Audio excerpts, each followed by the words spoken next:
রিনিদের চমৎকার বাড়ির ভেতরে আজ বাতাসের সঙ্গে ভেসে বেড়াচ্ছে হালকা সঙ্গীত। থেকে থেকে ফুলের সুবাস ভেসে বেড়াচ্ছে।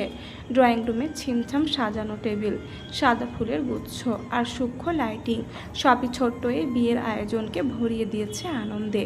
বিয়েতে উপস্থিত মানুষের সংখ্যা অল্প, কিন্তু প্রত্যেকের হাসি, চেহারার উজ্জ্বলতা এবং আনন্দ মিশ্রিত দৃষ্টি পুরো পরিবেশটাকে উদ্দীপনাময় করে তুলেছে। ড্রয়িং রুমের একটি কোণে রিনি সোফায় বসে আছে, বেনারসি রঙিন শাড়িতে। তার চোখ ভেজা, হালকা লালচে। নিঃশব্দে সে বারবার তাকাচ্ছে অদূরের দিকে, যেখানটায় মেঘালয় দাঁড়িয়ে আছে। মেঘালয়ের হাতে মোবাইল, কানে ঠেকিয়ে কারোর সঙ্গে কথা বলছে। রোজকার ন্যায় আজও তার মুখের অভিব্যক্তি জটিল ভালোবাসা, দুশ্চিন্তার মিশ্রণ। আজকের এমন আনন্দঘন মুহূর্তে রিনির ভেজা চোখে মেঘালয়ের প্রতি যে আকাঙ্ক্ষা, তাই স্পষ্ট প্রকাশ পাচ্ছে। আজকের এই বিশেষ মুহূর্তে রিনির পাশে বসে আছে আরাফাত কাইয়ুম, যে কিনা আজ থেকে রিনির স্বামী। রিনিকে দেনমোহরের 15 লাখ টাকার মূল্যে রিনিকে আজ স্ত্রী রূপে গ্রহণ করেছে আরাফাত। তিনি আরাফাতের নামে কবুল বলার পর থেকে আরাফাতের চোখে সন্তুষ্টি ফুটে উঠেছে। এই যে তার পাশে বসে থাকা রিনি, তার দিকে না তাকিয়ে অন্যদিকে তাকিয়ে আছে। এই দৃশ্য দেখার পরও সে খুবই শান্ত হয়ে বসে আছে। সে জানে না রিনির মন অন্যত্রে। যদি জানতো তবে কি এমন শান্ত হয়ে বসে থাকতে পারত সে? রিনি চুপচাপ বসে আছে, মাঝে মাঝে তার চাহনি মেঘালয়ের দিকে নিবদ্ধ করে। মেঘালয় ঠিক তখনও ফোনে কথা বলছে, হয়তো কোনো জরুরি কাজের আলাপ চলছে। রিনির চোখের ভেজা স্পর্শ যেন তাকে কাছে টেনে নেওয়ার বদলে দূরে সরিয়ে রাখছে। কারণ মেয়েদের সব কান্নায় মন নরম করতে নেই। কিছু কিছু কান্না কেবল পুরুষদের বশ করতে ব্যবহৃত হয়। এমন সময়ে মেঘালয়ের ভাবতে বাধ্য হলো, রিনির পাশে বসে থাকা আরাফাত বুঝতে পারছে না তার স্ত্রী আজ কতটা অস্থির। সে অনুভব করছে কিছু, এমন কিছু যা সে এখনও ধরতে পারছে না। ড্রয়িং রুমের উজ্জ্বল আলোয় রিনির চোখের জল যেন ছোট ছোট রূপকথার আলোকনা হয়ে ভেসে বেড়াচ্ছে। ঠিক সেই মুহূর্তে বাড়ির বাইরে একটা ক্যাব এসে থামল। গাড়ির দরজা ধীরে খুলল। প্রথমে নামলো আরহাম, তারপর তার পেছনে ধীরে ধীরে নেমে এলো আলো। আরহাম পেছনে ফিরে আলোর দিকে তাকিয়ে মুচকি হেসে বলল, আসুন। আলো আরহামের পথ অনুসরণ করে ধীরে ধীরে বাড়ির ভেতরে অগ্রসর হলো। ভেতরে প্রবেশ করার সাথে সাথে চোখ ধাঁধিয়ে গেল ছিমছাম চোখে লাগার মতো সাজসজ্জা, লাইটের উজ্জ্বল আলো, সুভাষিত ফুল আর ছোট ছোট আলোবিন্দু যা পুরো ড্রয়িং রুমকে আলোকিত করেছে।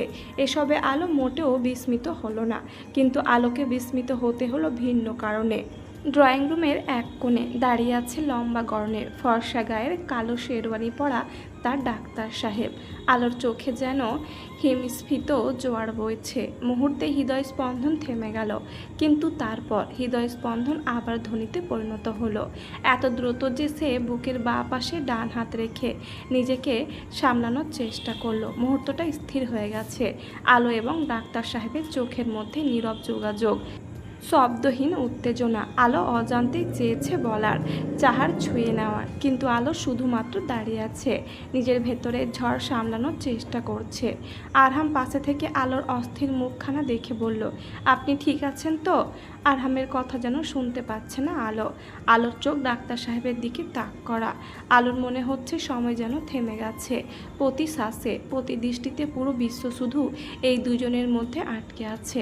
এমন সময় লাল বেনারসি গায়ে জড়িয়ে আপাদ মস্তক সৌন্দর্যমণ্ডিত এক সুশ্রী সুদর্শনা এসে মেঘালয়ের পাশে এসে দাঁড়ায়। বিদ্যুতের ঝিলিকের ন্যায় আলোর মস্তিষ্কে কিছু একটা আছড়ে পড়েছে। পুরো বাড়ির সাজসজ্জা, লোকের সমাগম, তার ডাক্তার সাহেবের পরনের কালো শেরওয়ানি। ডাক্তার সাহেবের পাশে দাঁড়িয়ে বধূকে দেখে আলো যা বোঝার তা বুঝে ফেলল।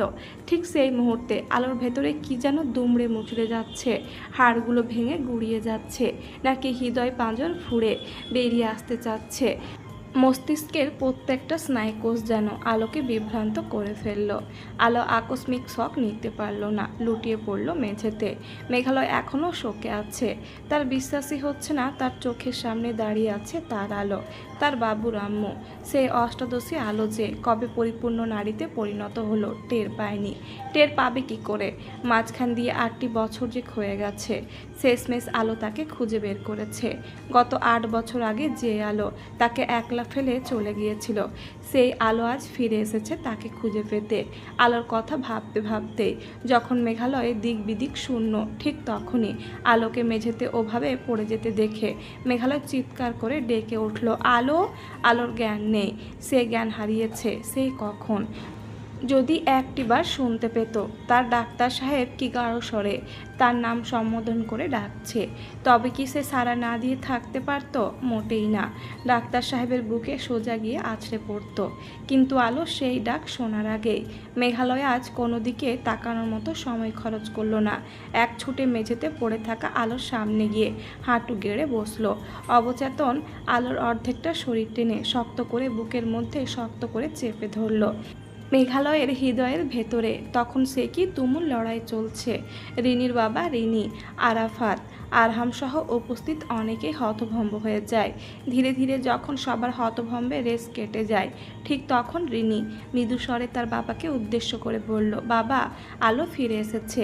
মেঘের জীবনের কালো মেঘ সরে গিয়ে আলোর দেখা মিলেছে বাবা। কথাগুলো বলতে বলতে রিনি কেঁদে ফেলল।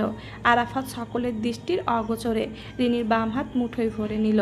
রিনির কান্না ভেজে চোখে তাকালো। আরাফাত সেই মুহূর্তে চোখের ভাষায় রিনিকে বোঝালো, কান্না করো না। কারোর চোখের ভাষা কি এতটা স্পষ্ট হতে পারে? হয়তো হতে পারে। আরাফাতের এক ইশারায় রিনির কান্না বন্ধ হয়ে গেছে। রিনি নিজেকে সামলে নিয়ে মেঘালয়ের দিকে এগিয়ে যায়। মেঘালয়ের কাঁধে হাত রেখে বলল, ভাবিকে ঘরের ভেতরে নিয়ে যাও। আই থিঙ্ক সে আচমকা তার অনুভূতিকে কন্ট্রোল করতে পারেনি। মেঘালয়ের টনক নড়ে। সে আলগোছে অবচেতন আলোকে কোলে তুলে নিল। সবাইকে পাশ কাটিয়ে সিঁড়ি বেয়ে দোতলার উদ্দেশ্যে হাঁটতে শুরু করলো। আরহামের পরিচিত একজন বাঙালি ডাক্তার আছে, আপাতত তাকে কল করে ডেকে নিল আরহাম। রিনির বাবার কাছ থেকে মেহমানরা বিদায় নিয়ে চলে যাচ্ছে। আরাফাত এবং তার পরিবারের কিছু সদস্য রয়ে গেছে। রিনি এসে আরাফাতের সামনে দাঁড়িয়ে মাথা নিচু করে বলল, আপনি যদি অনুমতি দিতেন তবে আরও কিছুক্ষণ আমি এই বাড়িতে থাকতে চাই।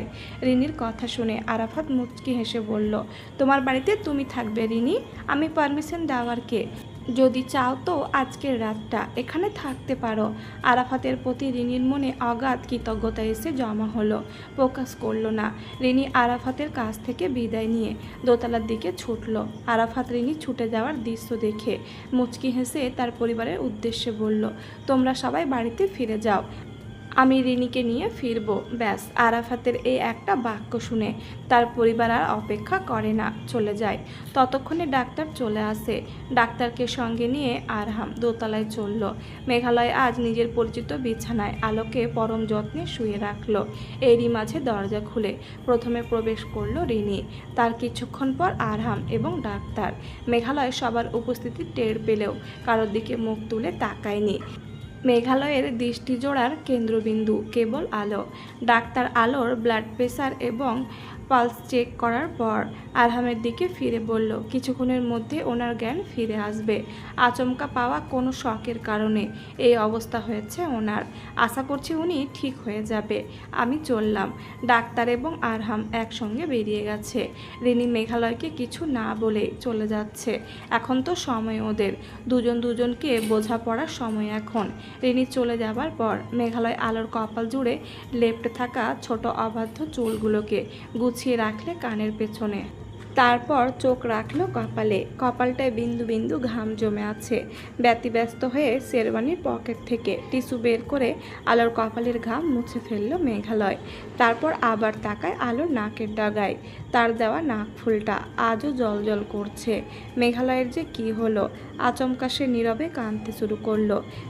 কাঁদতে কাঁদতে ঝাপসা নয়নে আলোর নয়ন জোড়ায় চোখ রাখলো। না, চোখ জোড়া সে আগের মতোই আছে।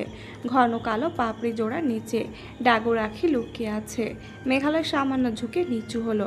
আলোর মুখের ওপর। আলোর বন্ধ পাতার চোখ জোড়ায় বেশ খানিকটা সময় ব্যয় করে চুমু খেলো। মেঘালয় যখন আলোর চোখের পাতায় আদর ডোবানোয় ব্যস্ত ছিল, ঠিক সেই সময় তার ভেজা চোখ থেকে নির্গত অশ্রু বিন্দু গড়িয়ে পড়ে আলোর পলকের ওপর। অচেতন আলো টের পায়নি তার ডাক্তার সাহেব আজ কতটা বেমিসাল হয়ে কাঁদছে। তাকে ফিরে পাবার পর কিছু সময় অতিবাহিত হওয়ার পর মেঘালয় স্বাভাবিক ভঙ্গিতে সোজা হয়ে বসে। তারপর তার চোখ যায় আলোর কোমল অধরের ওপর। মেঘালয় শুকনো দুটো ঢোক গিলে আলোর হাতের দিকে তাকায়। হাত জোড়ায় দুটি চিকন সোনার চুড়ি। তারপর কি যেন মনে পড়ে তার। উঠে দাঁড়ায়, আলোর পায়ের কাছে গিয়ে বসে। আলোর পরনের গোলাপি রঙা জামদানি শাড়িটা সামান্য সরিয়ে আলোর পায়ের পাতায় কিছু একটা খুঁজে বেড়ায়। বাম পায়ের পাতায় ঘন কুচকুচে তিলটা খুঁজে পাওয়ার পর মেঘালয় আলোর বাম পায়ের পাতা তুলে তিলের ওপর নরম চুমু দিয়ে পাটা বিছানার ওপরে রেখে সরে বসলো। আলোর অচেতন মুখটার দিকে তাকিয়ে রইল। তারপর খেয়াল করলো আলোর বন্ধ চোখ জোড়া অনবরত নড়াচড়া করছে। তার মানে আলোর জ্ঞান ফিরে আসছে। মেঘালয় আলোর পুরোপুরি জ্ঞান ফিরে আসার অপেক্ষা না করেই ঘর থেকে বের হয়ে গেল।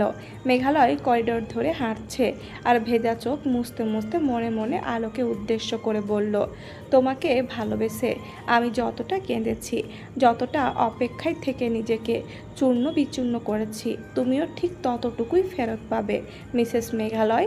তোমাকে আমি ফুলের টোকা দেব না, কিন্তু আমার দেওয়া অদৃশ্য আঘাতের জন্যই তুমি কাঁদবে। কথাগুলো বলতে বলতে মেঘালয়ের চোখের সামনে ভেসে উঠল আলোর চেহারা। আচমকা ইচ্ছে করলো আলোকে আবারও শক্ত করে জড়িয়ে ধরতে, কিন্তু এখনই আলোকে ভালোবাসা দেখানো যাবে না। কিন্তু সে যে আলোকে ভালো না বেসে থাকতেই পারবে না। আলোকে লুকিয়ে চুরিয়ে ভালোবাসতে গেলেই তো আলোকে বারবার অচেতন হতে হবে, নয়তো আলো যে আবারও মেঘালয়ের প্রখর ভালোবাসার একমাত্র সাক্ষী হবে।